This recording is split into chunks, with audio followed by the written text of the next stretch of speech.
He was a tall man about 40 years old, this Jules Schickett, the innkeeper of Spurville. He had a red face and a round belly, and people said he was a smart businessman. He stopped his buggy in front of Mother Magloire's farmhouse. He tied the horse to the gatepost and went in the gate. Schickett owned some land next to the old woman's land. He had wanted her land for a long time and had tried many times to buy it, but she always said no. "I was born here, and here I will die," was all she said. He found her peeling potatoes outside the farmhouse door. She was about 72 years old, very thin, wrinkled, and bent, but she was as active as a young girl. Schickett patted her on the back in a friendly way and then sat down by her on a stool. "Well, Mother, you always seem well and strong. I am glad to see that. Nothing to complain about, thank you. And how are you, Monsieur Schickett?" "Oh, pretty well, thank you, except for a few aches sometimes. Otherwise, I am fine." "That's good." She said no more, while Schickett watched her working. Her crooked fingers, hard as a lobster's claws, grabbed the potatoes from a pail. She peeled them quickly, cutting off long strips of skin with an old knife. She threw the potatoes into the water as she finished peeling them. 3 daring chickens jumped into her lap, took a bit of peel, and then ran away as fast as they could. Schickett seemed nervous, like he had something to say but couldn't. At last he spoke quickly. "Listen, Mother Magloire. Well, what is it? Are you sure you don't want to sell your land?" "Certainly not. You can be sure of that. What I have said, so don't ask again."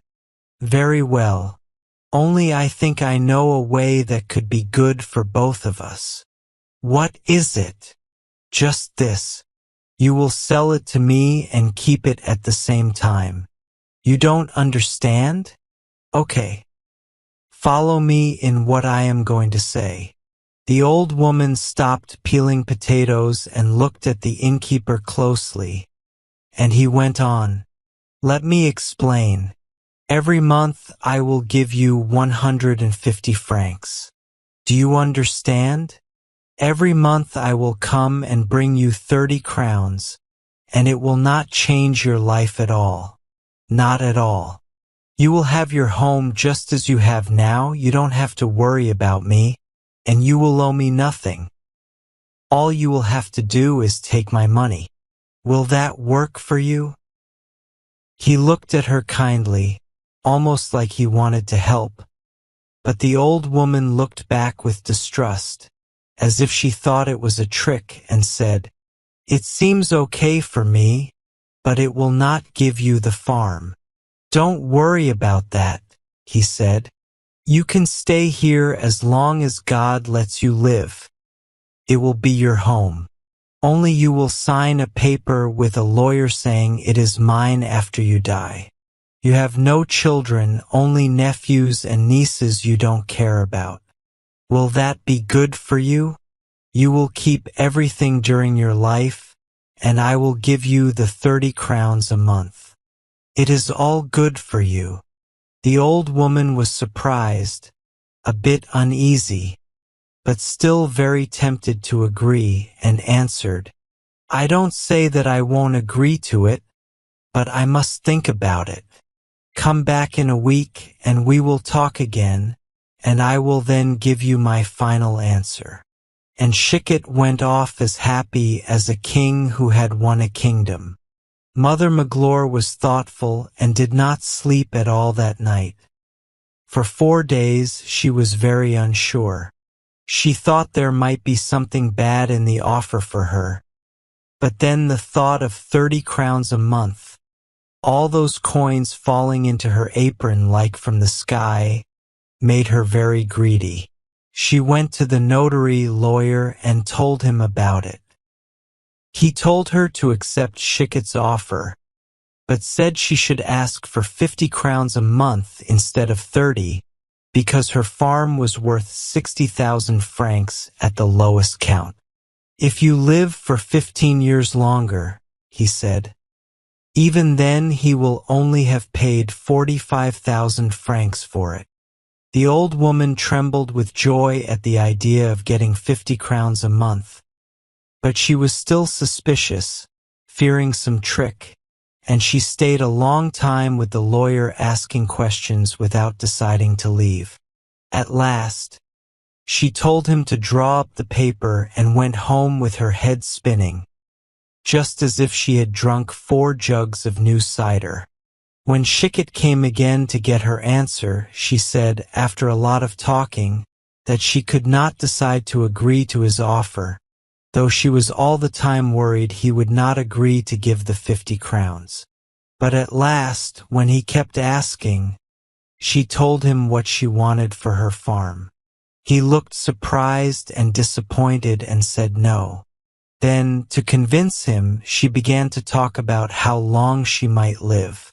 I am not likely to live more than 5 or 6 years longer. I am nearly 73 and far from strong, even for my age. The other evening I thought I was going to die and could hardly get into bed. But Shiket was not going to be fooled. Come on, old lady. You are as strong as the church tower and will live till you are 100 at least. You will probably see me buried first. The whole day was spent talking about the money, and since the old woman would not give in, the innkeeper agreed to give the 50 crowns, and she made sure to get 10 crowns extra to make the deal. 3 years passed, and the old lady did not seem to get any older. Shiket was very upset, and it felt to him as if he had been paying that money for 50 years. He thought he had been tricked, cheated, and ruined. From time to time he went to see the old lady, just like one goes in July to see when the crops are ready. She always met him with a clever look, and it seemed like she was happy about the trick she played on him. Seeing how well and strong she was, he quickly got back into his buggy, grumbling to himself, "Will you never die, you old witch?" He did not know what to do, and he felt like choking her when he saw her. He hated her with a deep, sneaky hatred, the hatred of a farmer who has been robbed, and he began to think of ways to get rid of her. One day he came to see her again, rubbing his hands like he did the first time he suggested the deal. After talking for a few minutes, he said, "Why do you never come and have a bit of dinner at my place when you are in Spurville? People are talking about it, saying we are not friends, and that bothers me. You know it will cost you nothing if you come, because I don't worry about the price of a dinner. Come whenever you want. I will be very happy to see you." Old Mother Magloire did not need to be asked twice, and the next day, as she had to go to town anyway because it was market day, she let her man drive her to Shiket's place. The buggy was put in the barn while she went into the house to get her dinner. The innkeeper was very happy and treated her like a special guest, giving her roast chicken, black pudding, leg of lamb, and bacon with cabbage. But she ate very little. She had always been a small eater and usually lived on a little soup and a piece of bread and butter. Shiket was disappointed and tried to get her to eat more, but she refused. She also drank very little and said no to coffee, so he asked her, "But surely you will take a little drop of brandy or liqueur?" "Well, I don't know if I will say no to that." So he shouted, "Rosalie, bring the very good brandy, the special one, you know." The servant came with a long bottle decorated with a paper vine leaf, and he filled 2 small glasses. Just try that. You will find it very good." The old woman drank it slowly in small sips, to make the pleasure last longer. And when she finished her glass, she said, "Yes, that is very good."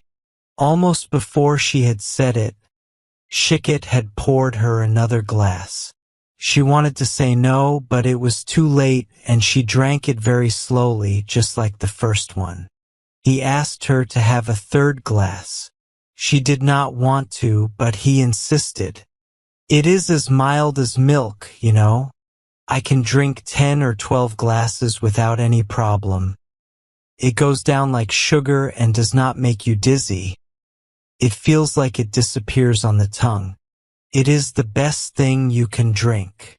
She took it because she really liked it, but she left half the glass. Then Shikit, being very generous, said, "Look here, since you like it so much, I will give you a small keg of it, just to show that we are still very good friends." So she took one with her, feeling a bit tipsy from what she had drunk. The next day, the innkeeper drove into her yard and took a small keg with iron hoops out of his cart. He insisted she taste it, to make sure it was the same delicious drink, and when they had each drunk 3 more glasses, he said as he was leaving, "Well, you know, when it is all gone, there is more left. Don't be shy because I won't mind. The sooner it is finished, the happier I will be." For days later he came again. The old woman was outside her door cutting up bread for her soup. He went up to her and put his face close to hers, so he could smell her breath, and when he smelled the alcohol, he felt happy. "I suppose you will give me a glass of the special?" he said, and they had 3 glasses each. Soon, people started to talk about Mother Magloire getting drunk all by herself. She was found in her kitchen, then in her yard, and then on the roads nearby, often brought home like a log. The innkeeper did not visit her anymore, and when people talked to him about her, he would say, looking sad, "It is a great pity that she started drinking at her age, but when people get old, there is no cure. It will be the death of her eventually." And it certainly was the death of her. She died the next winter. Around Christmas time, she fell down, unconscious, in the snow, and was found dead the next morning. And when Shikit got the farm, he said, "It was very silly of her. If she had not started drinking, she probably would have lived 10 years longer."